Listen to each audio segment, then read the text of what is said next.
12월 19일 살아계신 하나님 말씀 민수기 15장 37절부터 40절 말씀을 가지고 오늘 어떻게 거룩한 삶을 살까라는 제 말씀 드립니다.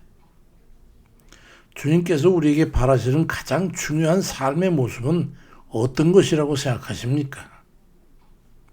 베드로전서 1장 16절에는 내가 거룩하니 너희도 거룩할지어다 라고 말씀하셨는데, 그 말씀처럼 거룩함은 우리 그리스도인들의 정체성이자 또 신앙생활의 목표이기도 하죠. 그래서 우리는 거룩한 삶을 살아갈 수 있을지 우리는 늘 고민하게 되는 거예요. 교훈을 받고 경각심을 갖게 하는 그런 상황과 조건들을 늘 기억하십시오. 이게 왜 왔는가? 하나님이 이유가 있다는 것을 깨닫게 될 거예요.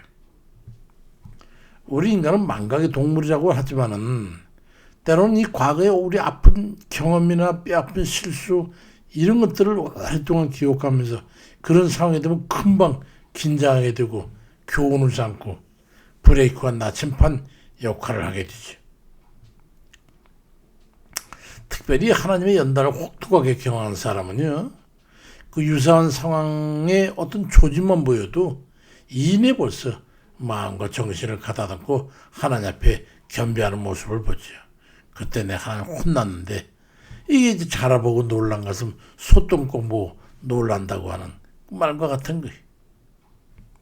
하나님께서 주시는 연단은 아주 혹독하지만은 한번 경험하고 나면 절대로 잊지 않게 되는 그런 아주 강렬한 제어력을 갖게 됩니다. 우리가 죄의 길로 빠져갈 때 그를 기억하게 해가지고 우리로 하여금 겸비하게 하기 때문이지. 히브리 12장 11절에 보면은 무릇 징계가 당시에는 즐거워 보이지 않고 슬퍼 보이지만 후에는 그로 말미암아 연단받은 자들에게는 의와 평강의 열매를 맺게 한다고 말씀하고 있어요. 무슨 의미인지 아시겠죠? 저 같은 경우도 여지없었어요.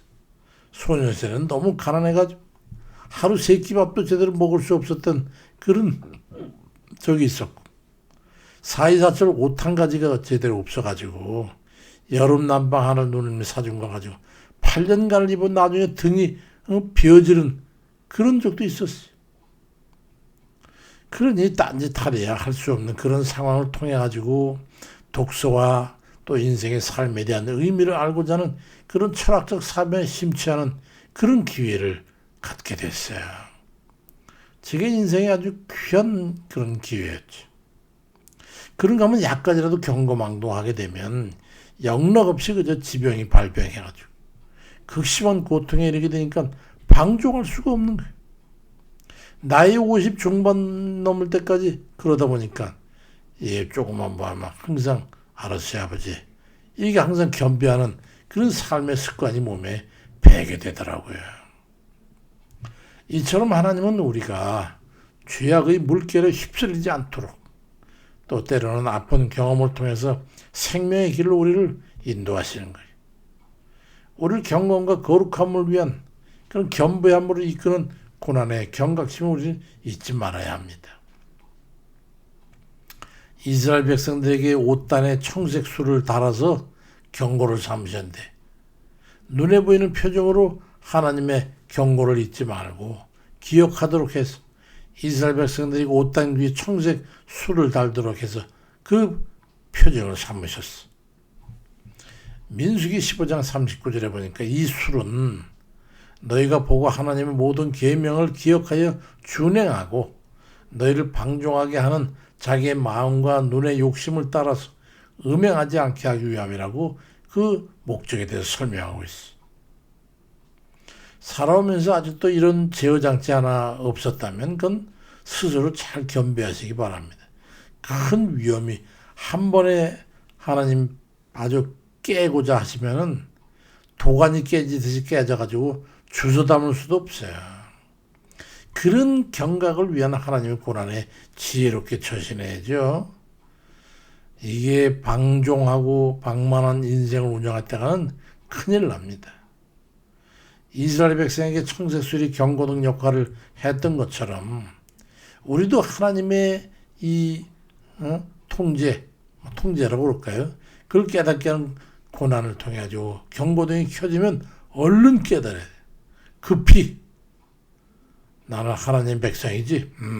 하나님 명령을 기억하고 순종해야 한다. 알았지? 알았어. 그렇게 되새김으로 해가지고 겸비해서 바로 서는 그런 이들 되시길 바랍니다. 이건 참 제가 큰 도움을 드리는 말씀이에요. 사도 바울은 고린도후서 12장 7절에서 여러 계시를 받은 것이 지극히 크므로 너무 자만하지 않게 하시려고 내 육체의 가시 곧 사탄의 사자를 주셨으니 이는 나를 쳐서 너무 자만하지 않게 하려 하심이라고 말씀하고 있어요. 사도 바울 같은 이도 말이죠. 그건 육체의 가시를 통해서 하나님이 경고하셔. 너 교만하지 마.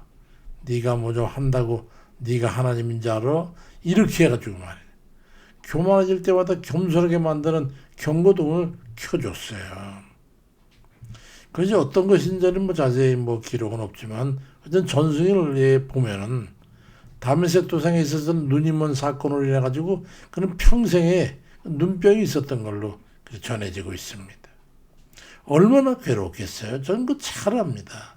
제가 겪어봐서. 하나님께서는 위대한 사도에게까지도 그런 장치를 두셔가지고 결코 항상 자신을 돌아보고 하나님 앞에서 겸비하게 살아가도록 그게 도우셨던가. 그게 은혜죠, 은혜. 우리가 하나님 앞에서 방종하지 않고 거룩한 삶을 살아가기 위해서는 늘 우리를 일깨우는 그런 표징이 필요합니다. 그 표징이 때로는 우리의 삶에 주어진 고난과 연단 그리고 우리의 연약함일 수 있지요. 그래서 오즈왈드 챔버스는 말하기를 하나님께서는 고난을 통해 우리가 그분을 찾도록 만드신다. 저는 그 말에 대해 전적으로 아멘입니다. 아멘. 그렇지 않고서 인간의 교만함이 깨져가지고 하나님 앞에 엎드리고서 순종을 맹세하고 그렇게 실행할 수 있겠습니까? 어림도 없어요. 인간이 얼마나 교만한 존재인데요. 우리에게 주어져 있는 옷수로가도 같고 가시와도 같은 그런 경고등을 결코 잊지 마십시오. 꼭 기억하세요. 경고등이 켜지면 위험을 감지하는 것처럼 우리 인생에도 하나님한테서 오는 그 경고등이 켜지면 겸비해야 되는 거예요. 긴장하고 돌이켜서 회개해야 합니다. 그를 통해 거룩한 백성으로 변화되기 때문에 우리의 건강 문제, 재정적인 어려움, 인간관계의 갈등 또는 사업의 실패, 깊은 좌절이 나는 그런 한계일 때 이 모든 게 다 우리가 영적인 삶에서 깨어나가지고 다시금 하나님께로 돌이키려는 그 하나님의 참 은혜로운 주도적인 전략일 수 있음을 잊지 마십시오. 민수기 15장 40절에도 그리하여 너희가 내 모든 계명을 기억하고 행하면 너희 하나님 앞에 거룩하리라고 말씀하고 있어요. 의미를 이해하시겠지요. 경고등이 켜지는 것은 우리를 괴롭히려는 게 아니에요. 우리를 바로 서도록 하기 위해서 그런 거죠. 우리가 영생의 길에서 벗어나지 않도록 하기 위한 거예요. 우리를 하여금 하나님 모든 계명을 기억하고 행해가지고 우리 하나님 앞에 거룩한 백성으로 바로 서게 하시려는 그 하나님의 놀라운 사랑과 섭리라는 것을 깨달으면 감사하지 않을 수가 없죠.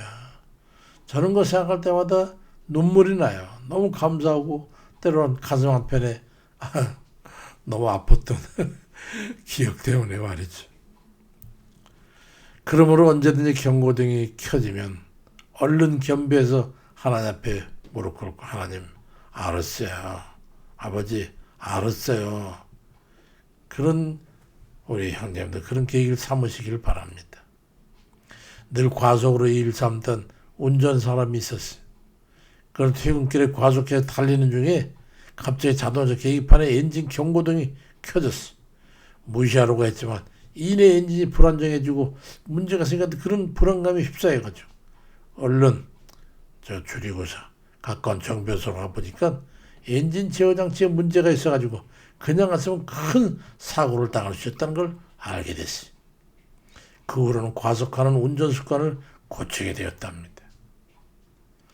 우리를 겸손하게 만드는 육체의 가시들 그리고 우리의 잘못된 길을 알려주는 경고등 이걸 단순히 고난이 아니라 우리를 향한 하나님의 거룩한 초청입니다.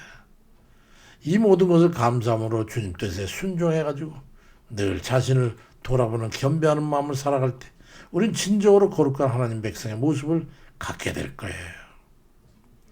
우리의 삶 가운데 찾아드는 모든 그 경고등에 귀를 기울이고 그 말씀 앞에서 날마다 새로워지는 그런 거룩한 여정이 되시기를 주의 이름으로 축원드립니다. 아멘입니다.